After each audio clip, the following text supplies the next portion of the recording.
So welcome everyone. My name is Leah Sanchez and I'm the head of programs and outreach at the Textile Museum of Canada. And it is my pleasure to welcome you to the launch of the exhibition Catalogue for Anna Torma, Permanent Danger. This is presented by the Textile Museum in partnership with the Owens Art Gallery, Mount Allison University. So we are joined this evening by Anna Torma, the artist of Permanent Danger, Catalogue contributors Sarah Quinton, Emily Falvey, and Anne Koval. And we have Dr. Kirsty Bell moderating the discussion. So I'd like to turn you over now to Sarah Quinton. Welcome. Thank you, Leah. It's my pleasure to welcome everybody here today. And I'd like to begin this evening's presentation with a land acknowledgement from Toronto. We acknowledge that the land on which the Textile Museum operates is the traditional territories of many nations, including the Mississaugas of the Credit, the Anishinaabe, the Chippewa, the Haudenosaunee, and the Wendat. It is now home to many diverse nations, Inuit and Métis peoples. Through our activities, we seek to create a space for people to share, learn, and celebrate the textile practices of today and long ago in the spirit of peace, friendship, and respect. I'll turn it over to Emily now. Hello. The land acknowledgement that I'm about to read was given to Mount Allison by its Indigenous Advisory Circle. It was written in consultation with Mi'kmaq elders. It's a privilege for me to read it today. We would like to acknowledge that the Owens Art Gallery, Mount Allison University, is located within the traditional territory of Mi'kma'ki, the unceded ancestral homelands of the Mi'kmaq. Our relationship and our privilege to live on this territory was agreed upon in the treaties of peace and friendship of 1725 and 1752. Because of this treaty relationship, it is to be acknowledged that we are all treaty people and have a responsibility to respect this territory. And I would also like to add that at no point in the treaties do these nations surrender their inherent right to their traditional territories. And if you want to read the treaties, most, if not all of them, are on the website of the Nova Scotia Archives. Well, thank you, Emily, for that. My role now is to offer a lot of thank yous and an introduction to the project. I am going to read, for the most part, what I have to say because I'm terrified of missing somebody or getting things in the wrong order. So I hope I can ask for your indulgence. I first met Anna Torma in 1995. And the following year, I included her work in a group exhibition at the Textile Museum. I'd never seen anything like the textiles she was producing at the time. Her musings on traditional Hungarian embroidery that she took from embellished handkerchiefs, bed sheets, and worn clothing were physically and conceptually wrapped up in North American histories of quilting techniques and her own distinctive image and mark making. In these works, I saw an intense blend of patience and discontent that continues to run through her work. These fragile collages from the late 90s recounted a post-Soviet Hungarian diaspora with bittersweet affection. And still today, Anna continues to engage politically and socially through the genre of textiles, a mode of expression that is exquisitely fitting for her feminist voice. Her works express care for others and subtle yet fierce commentaries on social and environmental quandaries that are as alluring as they are disconcerting. In 2019, during the project's research stage, I had the privilege of writing a successful nomination of Anna for the prestigious Governor General's Award for Excellence in the Visual Arts, the 2020 Sadie Bronfman Award. I would like to add that I didn't do this alone. One of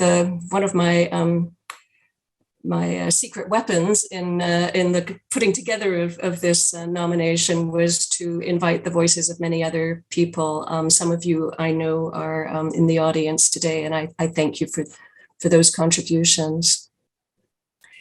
So we're here today to celebrate many things, most of which have been tweaked, sidelined, rescheduled, or otherwise kiboshed by pandemic-related factors. But we prevail. We recognize you, Anna, and we celebrate you for your extraordinary contributions to the visual arts.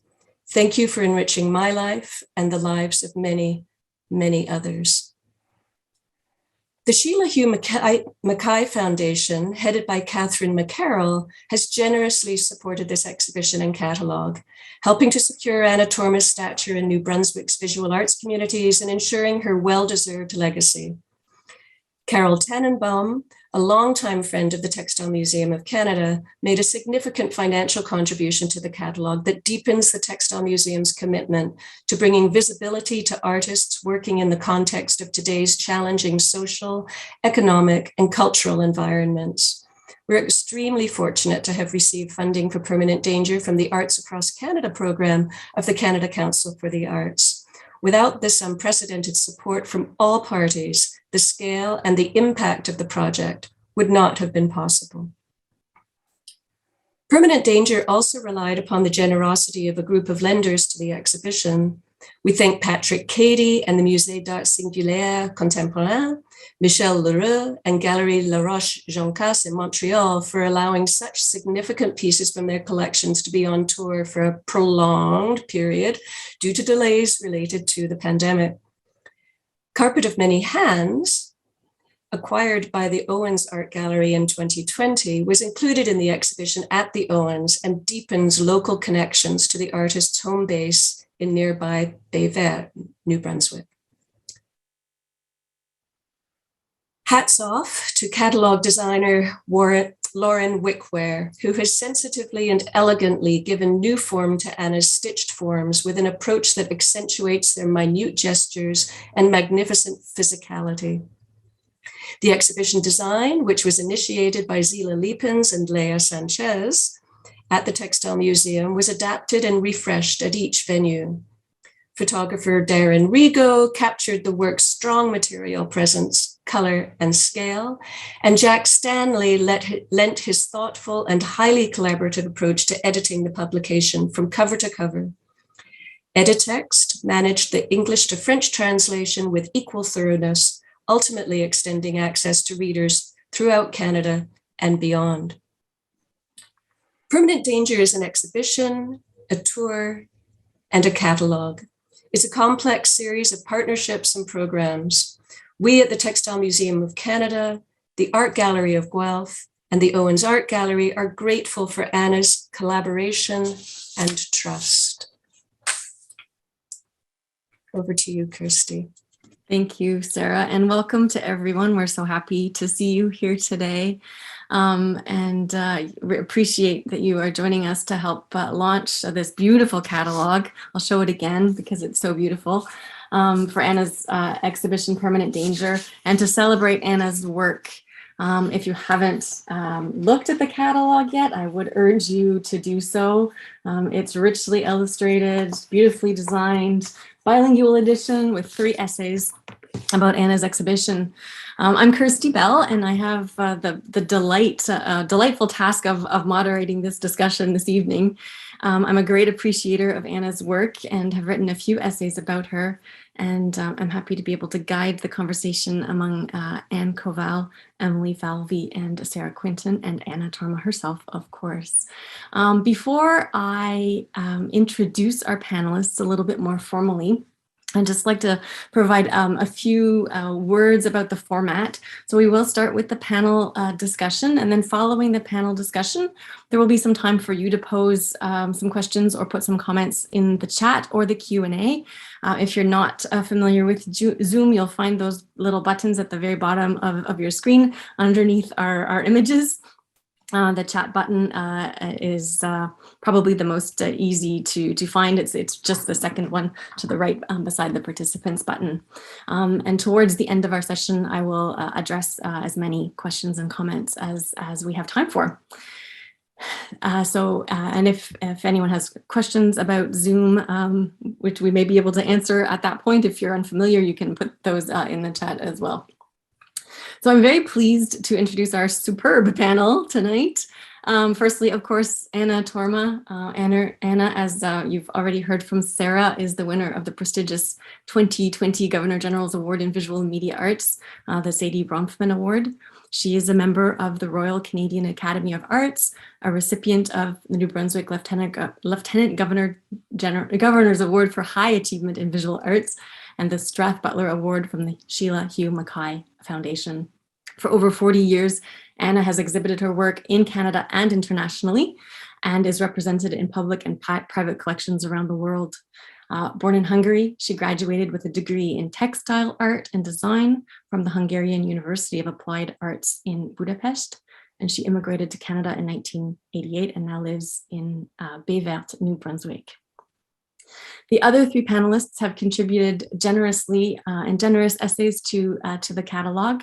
Sarah Quinton is the curator of Anna Torma, Permanent Danger, and curatorial director at the Textile Museum of Canada. She has curated many national and international exhibitions that put cultural inclusivity, social awareness, and accessibility at the forefront through educational programs and community outreach. Her curatorial practice includes benchmark projects that have come to define a discourse that focuses on complex intersections between art, craft, and design. On the strength of this interdisciplinary arc, Sarah is frequently called upon as an advisor, a mentor, and an advocate. And she has taught and lectured at museums, galleries, universities, and colleges in Canada and across the world. Anne Koval is curator, writer, and professor of art history and museum and curatorial studies at Mount Allison University. Her exhibition, Fairy Tales, featured a number of artists, including Anna Torma. It was exhibited at the Owens Art Gallery in 2020 and is currently at the Confederation Center in Charlottetown. And she has contributed essays beyond this catalog. She's contributed essays to Stitching the Self, Identity and the Needle Arts, which appeared in 2020, and to More Caught in the Act, an anthology of performance art by Canadian women from 2016. Anne is also a poet with a particular interest in ekphrastic poetry, an interest that I share. And she is currently writing a biography of Mary Pratt, which is due out later this year. And Emily Falvey, art critic, curator, and art historian who lives and works in Sackville, New Brunswick. She is the director of the Owens Art Gallery at Mount Allison University.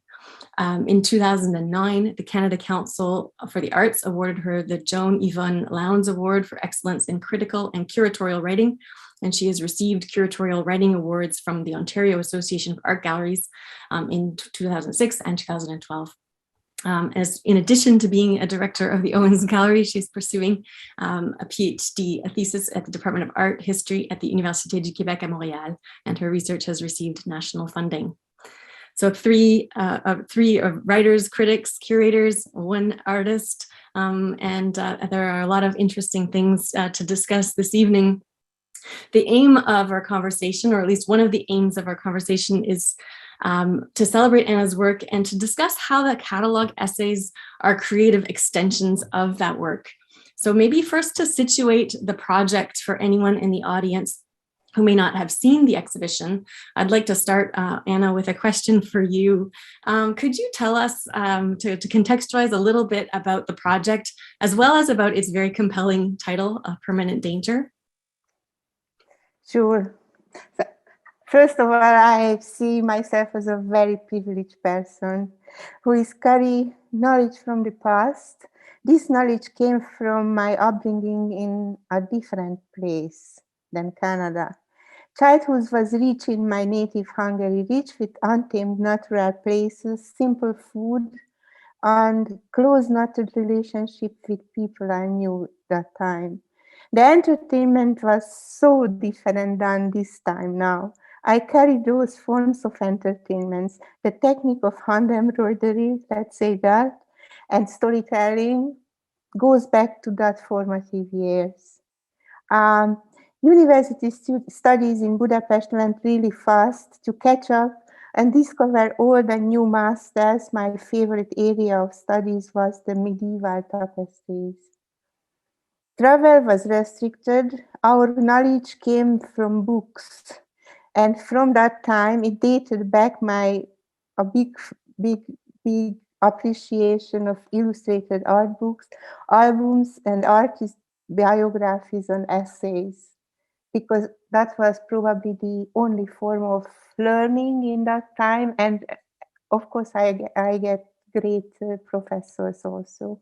So I always wanted to see the Apocalypse tapestries in Angers, France, in real, not from the books.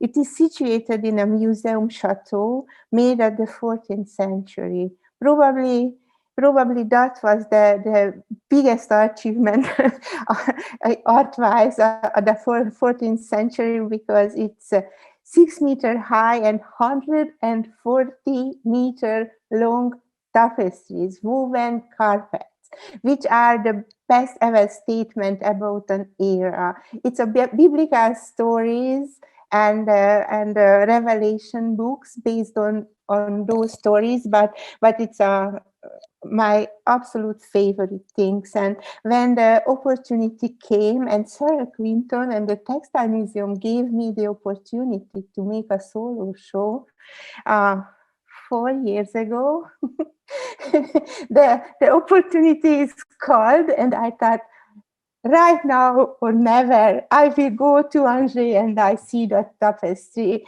And the Sheila Hugh Mackay Foundation was instrumental and gave me a travel grant, and I just stood face by face that fantastic woven carpet, and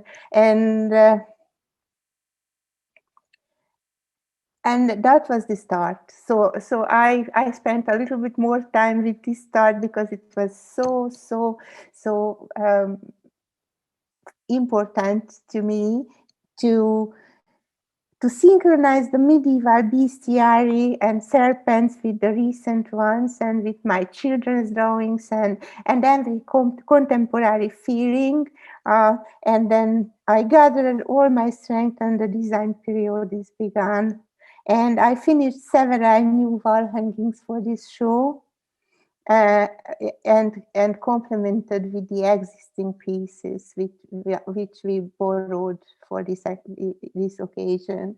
And COVID time hit hard, but the catalog work began. And here we are, the Permanent Danger Project now is complete with this beautiful book, but I need to show up too. And the pieces are interpreted, searched, explained, and studied by 3 wonderful professionals here, which resulted the essays in this book. So the form and design came from the editor of the book, Sarah Quinton, whose working relationship with the designer Lauren Vickwell and photographer Darren Vigo was really exceptional. Thank you for you guys.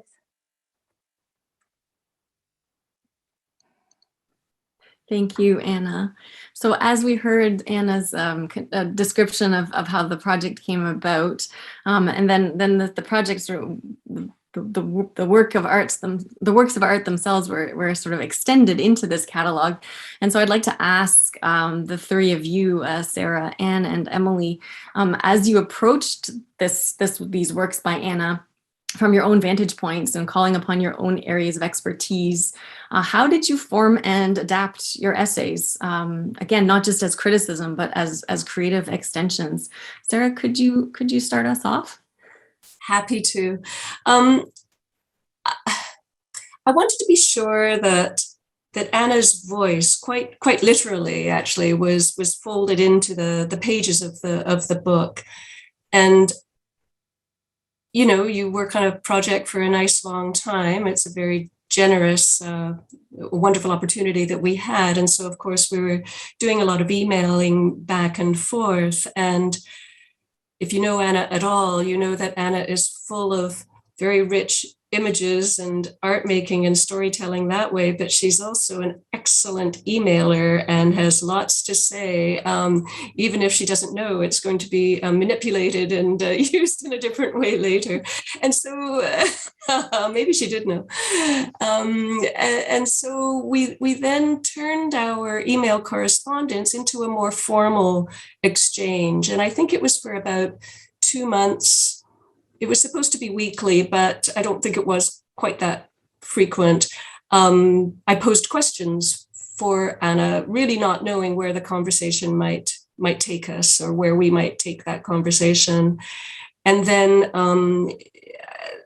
I was hoping, and indeed, I think it did work, to be able to fold that into a new format for that conversation, which by no means is a chronological exchange that we now see in the catalog. But that's where the creative response evolved. That's how it evolved. Yeah.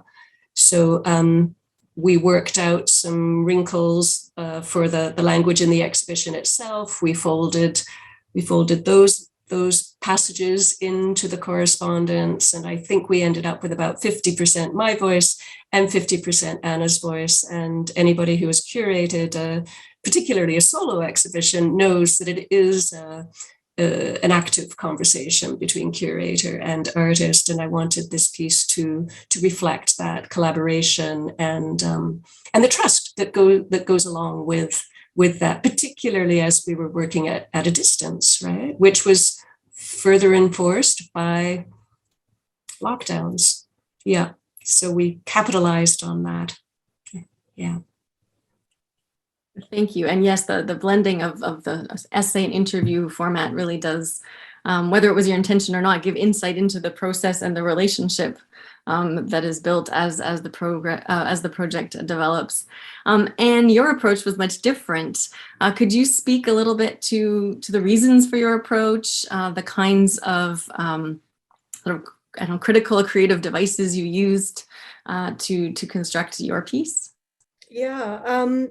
I was invited by Sarah to join in the writing for this exhibition, and I had already written on Anna's work. So we have a long relationship, and I live a lot closer than Sarah to Anna. So for me, it's always going to see the work first and what she's been working on. And that's where I get excited. And for anyone with Anna's work, it's seeing the work that is so rewarding, and it's astounding. And I remember, like Sarah, my history goes back with Anna to, I think it was 2004, so not quite as far back as Sarah, but the Owens had an exhibition by their intern at the time, Ya Ling, and it was the first showing of Anna's work in New Brunswick. And I saw it and I was astounded and said, if you ever need a writer. So from that point, Anna and I have worked together. And like Sarah said, it's really critical to hear her voice. So I think my essay is really about giving voice to the pieces, letting them speak, because they are very loud in some places and very quiet in others. And Anna, I remember one time I was trying to interview her, and not for this piece, but previously. And sometimes it was hard to get her to talk. And, you're a good talker, Anna, but sometimes you're afraid. I don't know. Anyway, it was interesting. And then István, her husband, was away, and she hadn't talked to anybody for a while. And we connected again, and she spoke, and it was amazing. And there was so much she shared. And one of the things that was critical for me was, again, about language, but for Anna, her language, she told me, was her first language was really embroidery that she had learned from her mother and her grandmother. And so for that just opened up my essay, and it opened up this essay as well. And so for me, I think Anna's work, Anna herself is a very warm, inviting person who has an incredible sense of humor, and that's all in her work as well. So it's really about the work, but it's also about relationships, like Sarah was saying, and building a relationship over the years. And it was really, really delightful to be included in this and to write again about Anna, and to kind of figure out, different ways of seeing her work through different lenses, feminist lens, historical, but also I think her own unique way of speaking in her work. Well, and that's a good point. I mean, there are different lenses, and if we take the three essays together. I mean, so many different topics come up. The feminist notions of care, the archives, trauma recovery, diaries, displacement. I mean, it's the range of topics that the three of you covered in the essays and that Anna addresses either directly or indirectly in her work is quite astounding. So that brings me to you, Emily. You have yet again a different sort of topic and different approach. Could you talk to us a little bit about that? Sure. Yeah, so my essay is a bit different from the rest in that I focus specifically on one work of art. And I feel like a little bit of an ingenue here because I really only became familiar with Anna's work when I moved back to Sackville in 2018. And I really appreciated what Anne just said about seeing the work, because my relationship with Carpet of Many Hands, which is what the essay is about, it really has two parts, one before the pandemic and one during. And the first time I ever saw it was in an exhibition at Galerie d'Art Louise Rubin-Cohen at Université de Moncton. And I just walked into the gallery and I was like, oh my God, what am I looking at? Like, it was very powerful to me.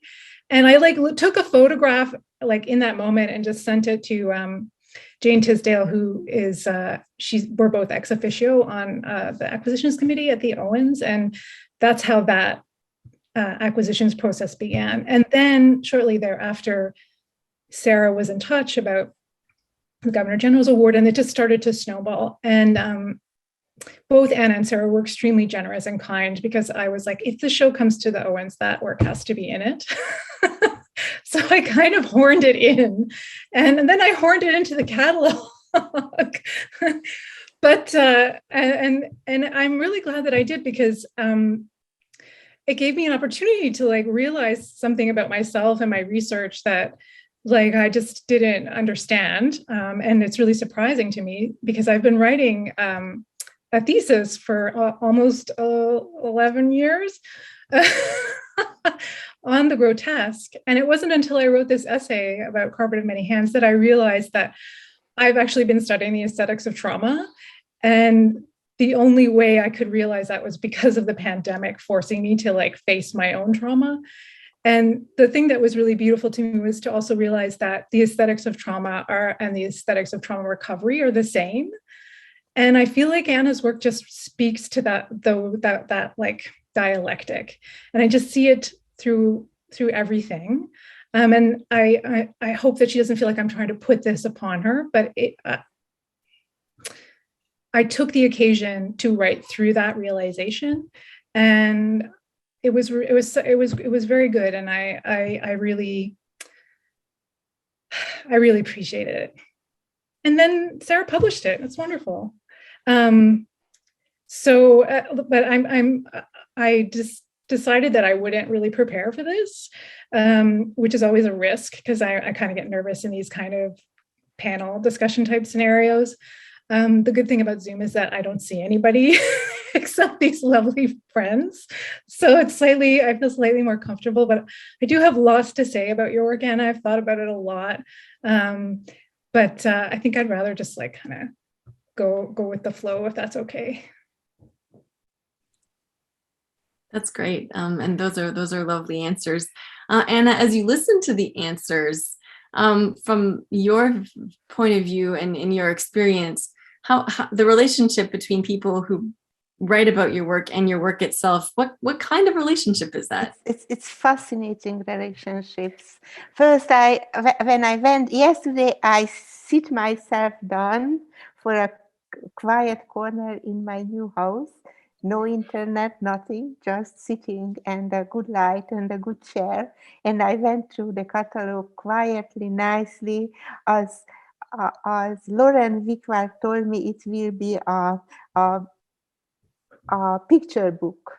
And I took it as a picture book with nice text. And from the very beginning until the very end, I took time and I made and saw every centimeter of the books, and I read every single letter of the book, and it was amazing. It was, thank you all for this experience, because when I went through the Sarah text, the first one, after the acknowledgements and everything. And I discovered how fantastic text became this awkward email conversations, what was really unknown. It was, just like a bad housewife what I gave to her, and she made it, and she made a sense very rigorously and very straightforwardly, gave a justice for my voice, but it was so much better than I could ever say. It was, thank you, Sarah. It was fantastic.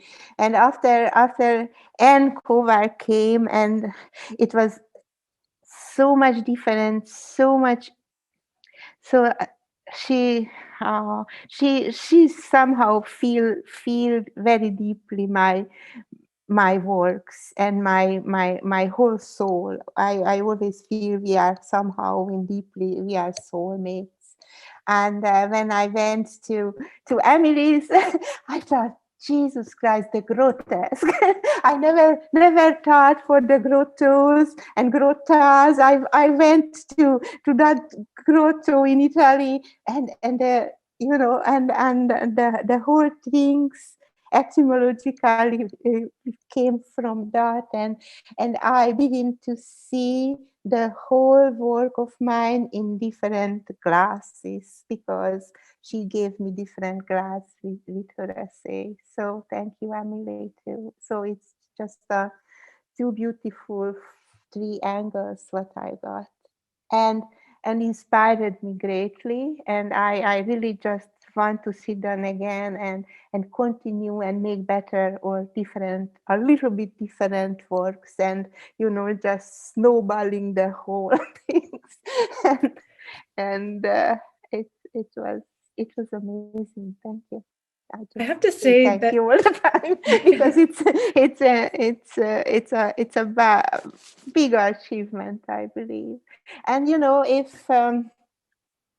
if you are a maker, in even especially in a craft field, you are really happy if you complete one beautiful piece, and you are, sit down, lay down, okay, this is my year work. And if you take it differently and see yourself as an artist, and you have an opportunity to make a solo exhibition, and you can develop this opportunity as a project, not just one piece or a series of pieces, but you have opportunity to work with professionals, with curators, directors, and gather every strength to make as good as possible. And I think this project it took that way, all energies went into a really good direction, and concluded in the catalog. So what else? I just a really celebratory mood now. it's definitely one of my top, like, if not the top catalog that I've ever been involved in. Like, it has everything as far as I'm concerned. It's got great writing, great design, great art. And yeah, and it was just, I mean, I feel like the project, there was like a lot of things working against it, and it speaks to the strength of it that we were able to accomplish what we did. And I feel like I learned so much, not just about your work, but about, like, I don't know, how to survive. That sounds really dramatic, but yeah, it did feel that way. Under the pressure, it was so much pressure, and then like that, be like changed. It's like, sorry, no party. Well, those rapid changes and the odd notion of time that we all seem to be experiencing is a kind of a segue into my next question, actually, because although all of your pieces adopt different lenses, the idea of time does also seem to connect a lot of different aspects of Anna's work and the three essays. In fact, it's evoked in the title, right? The word permanent. A lot of commentators of Anna's work talk about the space, or the immersive quality of her work, the large scale panels, But I think it's interesting to talk about the temporal dimension as well. And so I'm interested, I think in a very concrete way, in how you as critics, essayists, curators spend time with the work, and then also how that informs some of the key themes that you've looked at. Again, care, feminisms, trauma recovery. Emily, could you talk about that a little bit? Oh no, I was like, oh, let me go last. I'm reversing the order. Well, I guess I think immediately of like the sort of tension between being frozen in time through and then repetition as a way out of that in some sort of way.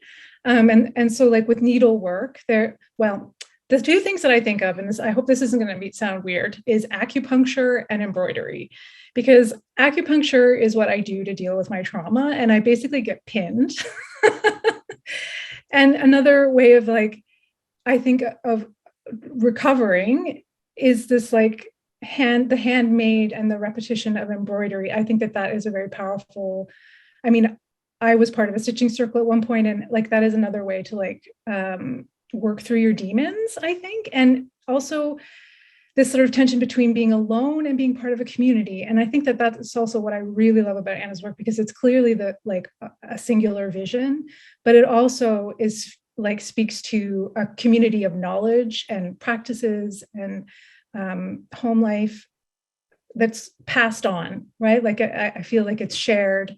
And so, yeah, I've gotten a little bit away from time, but I think it's related. I think I'm not too far. So those are some of the things that I think about in relation to Anna's work and the question of time. And also just how time is so weird during the pandemic. Like I was just saying, it's like there were moments where you were just like, it was still and you couldn't escape yourself. And then there were other times. And I think it's funny how, okay, this is going to sound weird too, but I'm just kind of rambling. But it's like when things suddenly changed, there's always this like feeling of like being caught in slow motion, like for a split second. And I also feel that way when I encounter something totally sublime, like there's this weird correlation between those two, that feeling of like, like I've seen something wonderful, or, oh, this is all falling apart. And I think that I felt that in A Carpet of Many Hands the first time that I saw it. And I really appreciated that. Mm-hmm. And Sarah, yes, please. No, I'm sorry, Kirsty. That's okay. I was just going to reverse. It was just a random decision. Please go ahead. I'd like to hear your reflections on this too. Well, I want to piggyback on something that I thought Emily was going to say, but didn't quite, maybe, I don't know. But this notion of time and the intergenerationality of Anna's work and her commitment to, it's not a commitment to the past, not at all, but it's an acknowledgement of intergenerational knowledge and sharing. Your mother, Anna, and I know your mother-in-law as well, and also the anonymous, the unknown, the makers of all these textiles that I know you collect. And that's an expression of time in itself, I think. But it doesn't only go backwards; it moves forwards into your children and your children's children, quite literally and linearly. Both of your sons are professional artists. You have grandchildren, and all of these things all at once, simultaneously, are sort of smashed together and presented as images and as narratives in your work. So to me, that's the first thing I think of, Kirsty, when you put forth the idea of time. It's time compressed, but it's also you blow it up, you explode it also, Anna. So it's all at once. And now that it's all happening simultaneously, and now that I think of it, maybe that emerged in, I think of it as our text, where the written conversations, the emails, and the writing that I did layer on top of those emails, that was all sort of smashed together too, and the linearity of that was not acknowledged, was not respected, but it sort of flew apart and then came together in a different formation. And I think what I see in your work is the relationship of that. And you also see, like literally, you see those images that your boys drew, and they've been transposed and evolved very, very much in your hands ever since. But when they were little boys, and that was, I don't know, 25, 30 years ago that those images were first created, and you've adapted them ever since and evolved them. And out of them, you've made new images that are yours, but they're not yours alone. I steal images all the time. Sorry. So those became symbols of something, you know. My children's drawings are symbols of innocence, fair. So it's grew out of their real categories, which are children's drawings, my own children's drawings, and my experience with raising children. So that was just the starting point. And in my hand, I hope, at least, it goes something more universal, because those lines and those souls are just elevated into something else, which I don't know. So it's technically, I grabbed that point, and after that I went with it. So that's what I can say about. And even with the folk art motifs or those images that you find plenty on the carpet of many hands, those images are always jumping out from their own categories because of the surroundings and the interwoven relationships with each other. So that's why, probably. And if you add some viewer and some time segments, like if you imagine the viewer for 50 years from now or or later, what they will think, as I thought when I was on the Angers tapestry, I just hope it will be valid. You go to say something true and something valid about your time here. So that's my hope, but I don't know. I do my best. Yes, you did some fabulous. Thank you. And I see you've unmuted. Did you have something to add about the question of time? Me? Sorry? Myself? Yes, okay. You and Koval. Yeah, I've got a couple of things that other people have said, and Anna.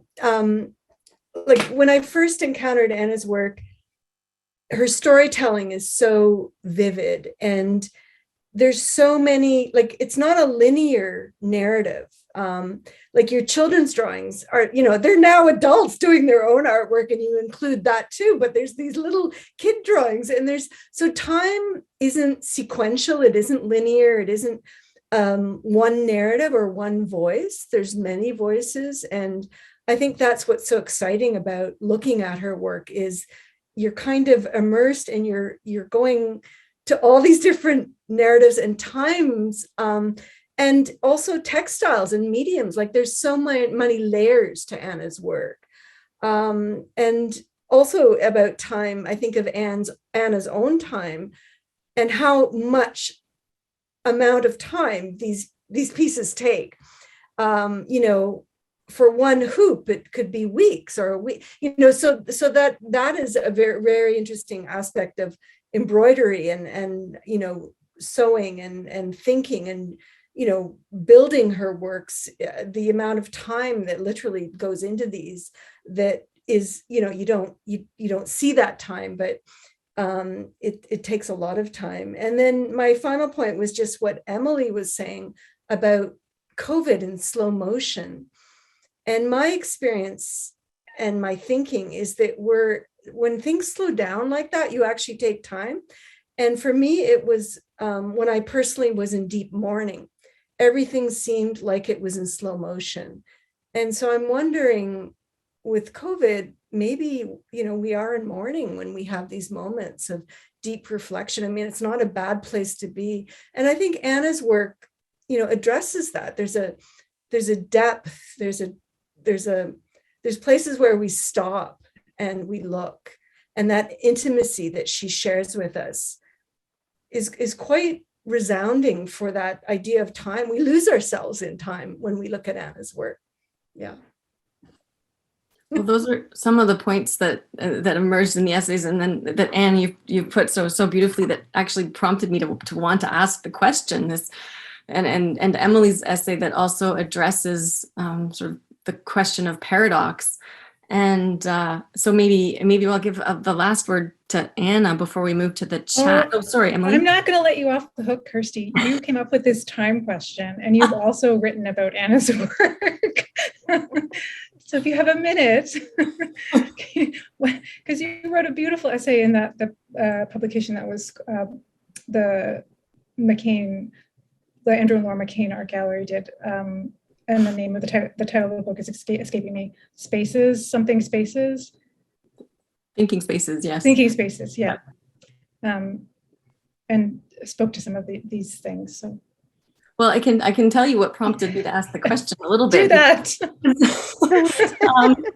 Because it is linked to what all of you have already said, and I just think that the rest of you have put it more beautifully. But really, it's the paradox, another paradox that kind of brings together the urgency of some of the things we're dealing with, like the climate crisis that Anna addresses, while at the same time, as Anne Koval has just said, the works themselves ask us to slow down and take time. Slow art, slow criticism. I'm not sure if there's a term for that, and so I was just interested in how we might sort of reconcile those, because I think, and maybe that's sort of a last comment for Anna.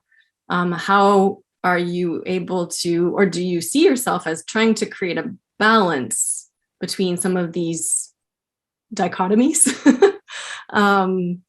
I haven't worked it through it, but those are at least some of the ideas that I had that inspired the question. Ask me again, because I don't know how to what to say for that. So the question is how I make my everyday practice with this, or well, that's part of it, I think. But yes. I was just wondering if you see how you see some of these kind of opposite notions of urgency on the one hand and slowness on the other. How do you see them working together? You need to aging a bit, because if you reach my age, the life is slowing down naturally. And you can see better if you have small children. I know you guys have small children.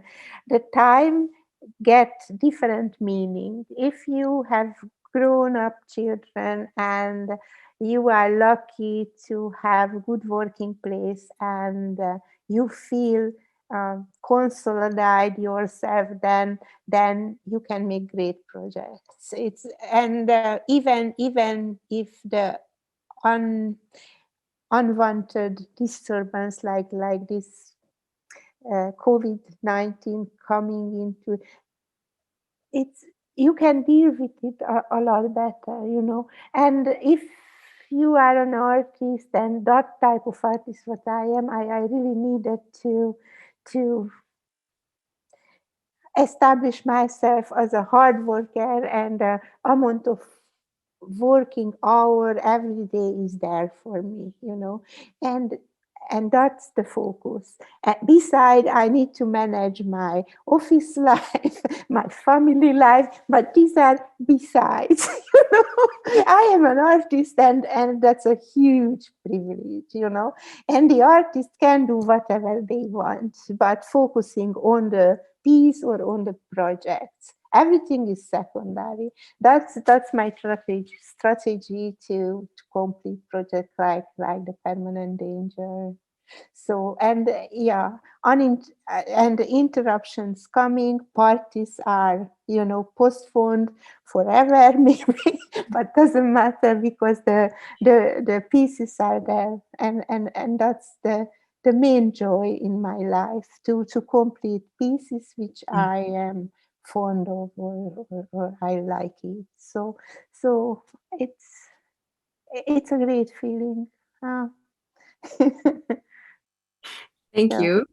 And thank you all again for your generous answers. I'd like to open up a little bit of space for some questions from the audience. So again, there's the chat or the Q&A functions at the bottom of your screen. And luckily, we already have a few things. While you're thinking about questions or comments, we have a couple that we can look at already. And thinking of bodies of work, Anna, one of the audience members would like, and maybe others are thinking the same thing, I would like to know if you would talk about the piece that's behind you. Is it one of your creations? Is it sculptural? And could you also talk about how you approach something three-dimensional?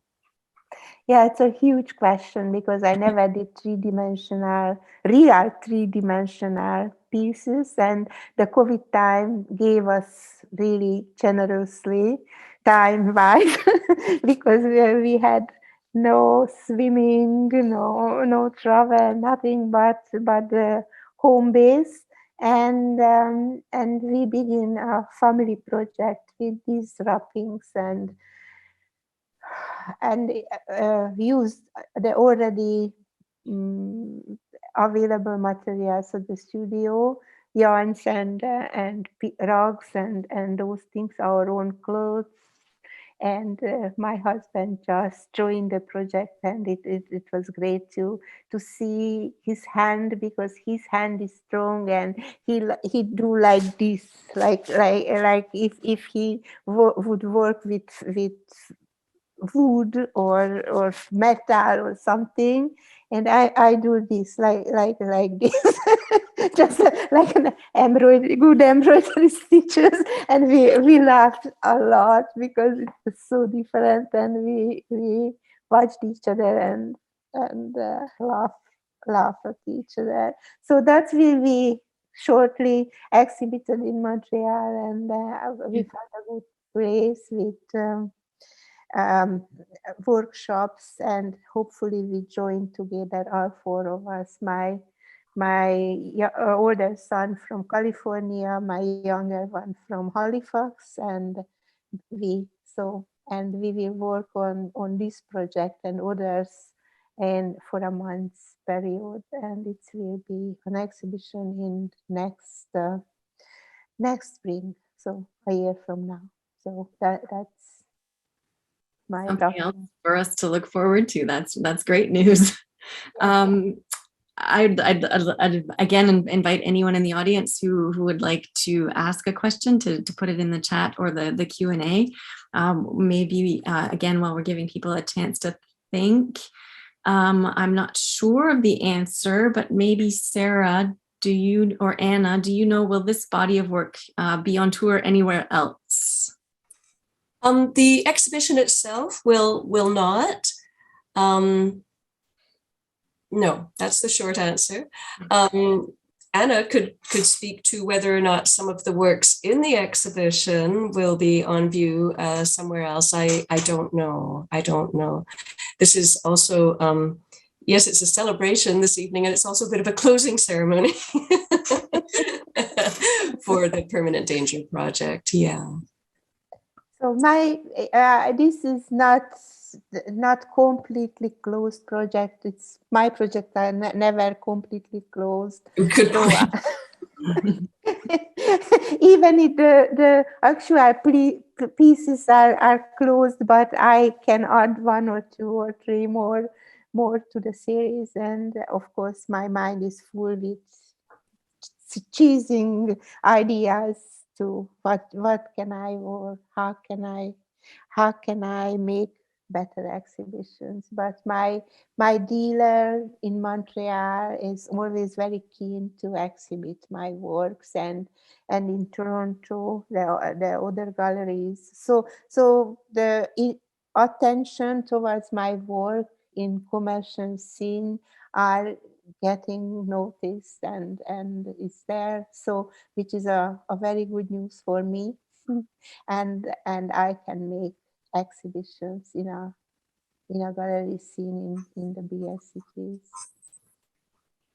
Anna, your comment about adding or extending, I was just a quick question. I was wondering if that's the same for the way you change the titles of your pieces sometimes. Yeah, Is sometimes that I do. perspective, or yeah, it's because the milieu or the surrounding of the things are determined the actual titles, and I'm making it as a family, the pieces, and sometimes need to change the name. So, and I taking a risk to do this, because I am not an art historian, I am the maker, so I can do that until I leave. After that, who knows?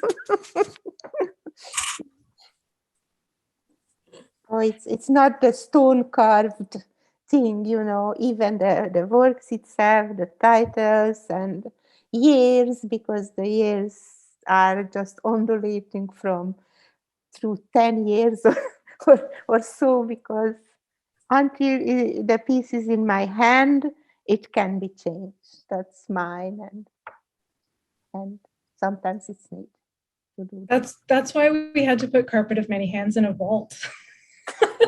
To stop her. There's a question, I think, for almost anybody in the panel here, asking or commenting first that Anna's work really speaks to so many viewers, and then wondering if any of you would talk about how and perhaps why her work is so meaningful for audiences. It's a big question, and perhaps a really lovely one to conclude with. Mm-hmm. Well, I mean, do you mind if I dive in, Sarah? The group that I think found it the most meaningful when the show was at the Owens were students. The entire fine arts department, the students in that department are just now like into textile art in a way that I think was pretty like profound, and I think it was really like what they needed at that moment. So yeah, it was a very like, I saw that happening at the Owens, and it was great. Good to hear that. I think that, I mean, Anna, I mean, we're speaking for you sort of in some cases, but I think the pieces are so rich, and especially that Carpet of Many Hands, there's so many voices that we can recognize our grannies, doilies, or we can recognize things we've seen in thrift shops, or we can recognize things from popular culture. And so there's that immediacy that I think speaks to a really wide audience. Mm-hmm. So I'm just going to say that. Mm-hmm. I think if I could add to that is some of the images, Anna, are quite rude.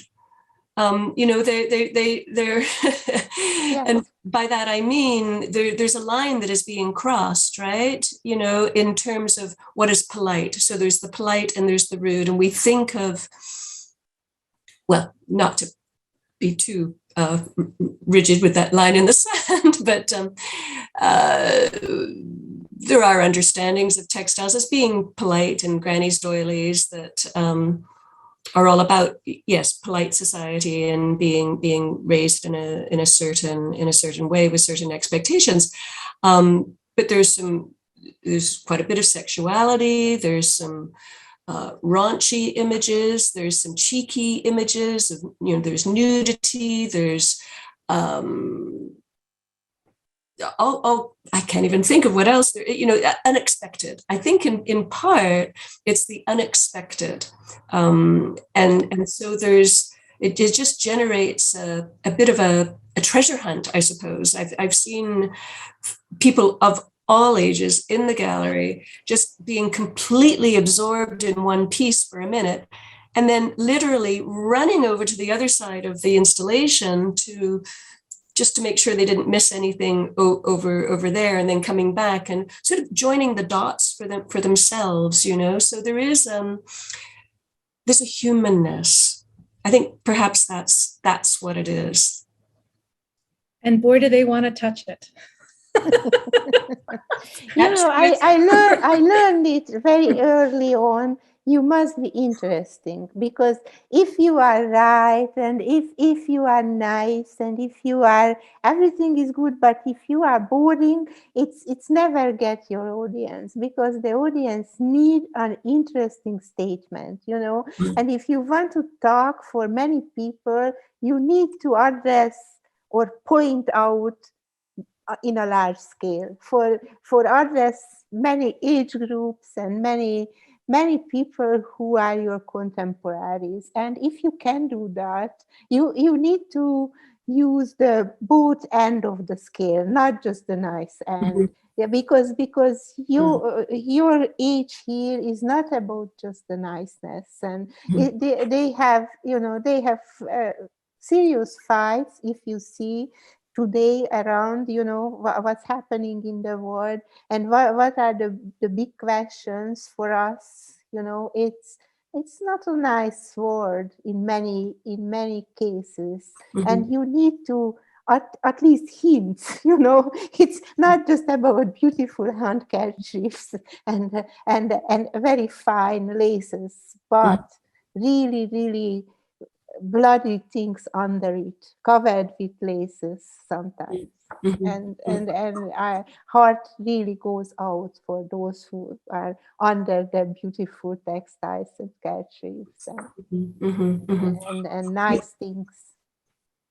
I think if I could just add to that, in terms of putting together the exhibition, which of course is something that Anna and I worked on together, but there are some of the pieces in the exhibition, I'm thinking of the two garden pieces, for instance, which are detailed of the most exquisite layering and building up of color and texture and transparency that are of flowers. They're floral. We also had the two ribbon pieces that were perhaps a nod to Anna's collecting impulse and recognition of other makers too, and that continuity, that lineage that we were mentioning earlier and talking about time. So they're not all driven by the artist's desire to make images. The exhibition itself is actually really complicated in that way. It's titled after one of the works in the exhibition, for sure, Permanent Danger. But I think it's an invitation to viewers to look beneath the surface also. And, if it perhaps a floral applique embroidery isn't just a floral applique embroidery, look a little bit deeper, I think. And hopefully that's what came together as the show was curated. So probably we can make another lecture just to talk about the imagery, how it's coming, because the images can be drawn and can be embroidered, but you can achieve great imagery via collaging the already ready pieces, and so zillion ways how to make a statement, a visual statement with pictures, Mhm. And it goes on and on and on, even in this very, very narrow little medium like hand embroidery or textiles. You can open it large scale. So and in our avenue, not just a little. I don't know in English what is the very narrow road. So this is an avenue for me, at least, and I love to work on this avenue. So We thank you very much, and thank you for the questions. And we have also some words of appreciation in the chat as well. This brings us, unfortunately, to the end of our discussion this evening. I would like to know if Sarah, would like to make some closing words? And I believe Leah is going to put up a screen with a link to the catalog. Is that correct? I have actually put it on the chat. Okay, perfect. So for anyone who's interested in some images, if you scroll back up, I see it through the chat, you'll see some links to some images and also to this beautiful catalog, which we should maybe just show one more time. Hey, I want to do that too. And maybe before I pass the last word over to Sarah, I'll just thank everyone one more time and express my congratulations and gratitude to everybody for such a lovely project of the work of art, the exhibitions, the catalog, all of it. So thank you very much. Well, I would like to also share my thanks.